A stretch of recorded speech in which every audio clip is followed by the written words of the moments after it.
जी, तो हम अपना लास्ट टॉपिक स्टार्ट करते हैं, that is comparison of reactivities of alkanes, alkenes and benzene. तो इस टॉपिक के अंदर जो लास्ट चैप्टर में हमने किया था, हमने रिएक्टिविटीज़ कंपेयर की थी अल्केन की, अल्कीन की और अल्काइन की। जबकि यहाँ पर जो बेंजीन है ना, वो सैचुरेटेड बिहेवियर शो करता है। इसके अलावा बेंजीन में पाई बॉन्ड्स भी हैं, तो ये अनसैचुरेटेड भी है। तो ये इसका मसला है। अब हम रिएक्टिविटी चेक कर लेते हैं कि आया इसकी रिएक्टिविटी सैचुरेटेड अल्कीन्स जितनी है या इसकी रिएक्टिविटी अनसैचुरेटेड अल्कीन्स के जितनी है।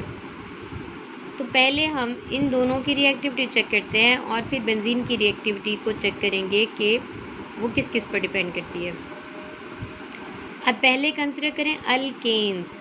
तो अल्केन्स के अंदर हम ये देख चुके थे कि अल्केन्स आर अनरिएक्टिव, इनको पैराफिन्स भी कहा जाता है ना, मतलब less reactive.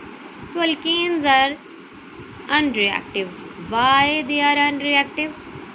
They are unreactive because of non polar nature.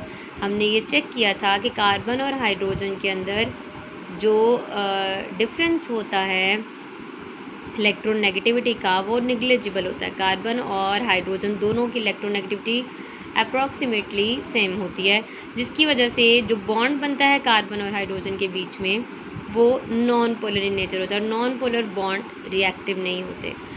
इसके अलावा सिग्मा बॉन्ड होता है, सबके सब सिग्मा बॉन्ड्स होते हैं अल्केन्स में, और सिग्मा बॉन्ड इनर्ट होते हैं, मतलब वो रिएक्शन नहीं देते। स्ट्रॉन्ग होते हैं ना, सिग्मा बॉन्ड स्ट्रॉन्ग होते हैं, तो इसलिए वो रिएक्शन नहीं देते, इनर्ट होते हैं। अब ये स्ट्रॉन्ग क्यों होते हैं? क्योंकि जो इलेक्ट्रॉन की डेंसिटी है वो दोनों एटम्स के बीच में मैक्सिमम होती है। इस तरह से यहाँ पर इलेक्ट्रॉन की डेंसिटी मैक्सिमम है, तो ये यहाँ पे बंधे रहते हैं, ये रिएक्शन ही नहीं देते। जबकि जो पाई बॉन्ड्स हैं वो यहाँ ऊपर होते हैं या नीचे होते हैं, तो वो रिएक्शन साइड्स अवेलेबल होती हैं, वो रिएक्टिव ज़्यादा हो जाते हैं। तो अल्केन्स अगर अनरिएक्टिव हैं तो इसका मतलब ये देंगे ही नहीं क्या रिएक्शंस? ये देंगे, लेकिन सब्स्टिट्यूशन रिएक्शंस देंगे, मतलब अपना हाइड्रोजन दे के नई चीज़ ले लेंगे। और ये जो सब्स्टिट्यूशन होंगे वो फ्री रेडिकल मैकेनिज्म के ज़रिए से भी हो सकते हैं। ये सब कुछ हमने अल्केन्स के अंदर पढ़ा हुआ है। तो हमने ये देखा कि alkanes are unreactive due to non polar nature of bond and inertness of sigma bond. ये दो रीजंस हैं। फिर अब हम देख लेते हैं अल्कीन्स की reactivity. Alkenes are the reactive, very reactive. क्यों वेरी रिएक्टिव हैं जी? इसकी भी दो रीजंस हैं।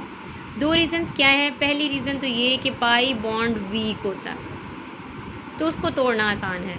और दूसरी बात ये कि जो पाई इलेक्ट्रॉन का क्लाउड है वो फ्रीली अवेलेबल होता है।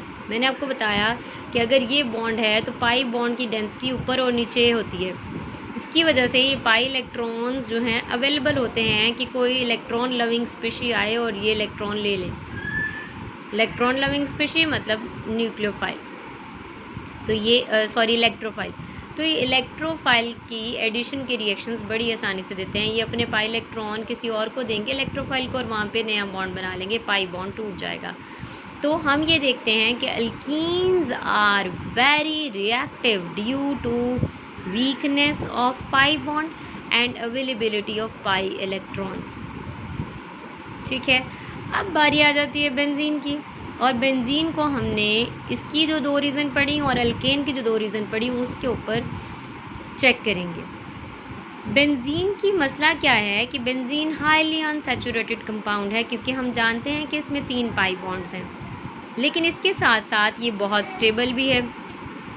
अब ये स्टेबल क्यों है? कि इसके जो पाई इलेक्ट्रॉन्स हैं वो एक्सटेंसिवली डीलोकलाइज्ड होते हैं।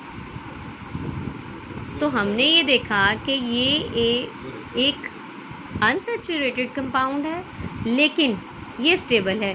स्टेबल क्यों है? क्योंकि ये जो पाई इलेक्ट्रॉन्स हैं ये डीलोकलाइज्ड हैं, ये एक जगह पर मौजूद नहीं होते, ये पूरी रिंग पर घूम रहे होते हैं। तो अब ये रिएक्शन कैसे देगा?